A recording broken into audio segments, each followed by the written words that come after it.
అందరికీ నమస్కారం.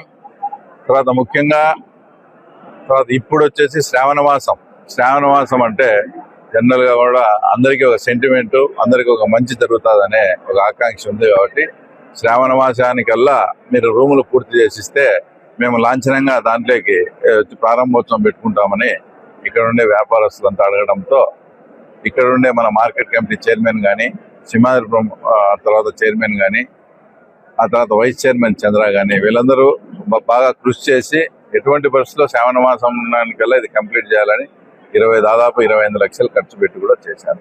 అంతకుముందు 10 రూములు ఉంటే దానికి 2,000 చొప్పున 20,000 బాడిగా, ఇప్పుడు కొత్తగా వచ్చేటి 10 రూములు ఉంటే దానికి ఒక 20,000, దానికి 2,000 చొప్పున అదొక 20,000. అంటే టోటల్ గా ఇప్పుడు అంటే దీని ఆదాయాన్ని పెంచడం అనమాట. మార్కెట్ కమిటీకి ఉన్న ఆదాయాన్ని కూడా ఈరోజు దాదాపు బాడిగల రూపంలోనే ఇప్పుడు నెలకు 40,000 రూపాయల చొప్పున దాదాపుగా వస్తూ ఉంది.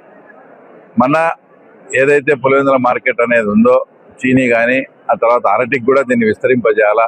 దానికి మేము కానీ మిగతా రైతుల తరఫున తర్వాత కలెక్టర్ గారు కానీ విశేషంగా దీని మీద మేము నిరంతరం ఆలోచిస్తూనే ఉన్నాం. ఇంకా ముఖ్యంగా ఒకటి వాటర్ ప్లాంట్ వచ్చేసి సానా సతీష్ ఎంపీ రాజ్యసభ ఆయన నిధులతో ఒకటి ఇక్కడ కొత్తగా వాటర్ ప్లాంట్ కూడా మేము స్టార్ట్ చేయబోతున్నాం.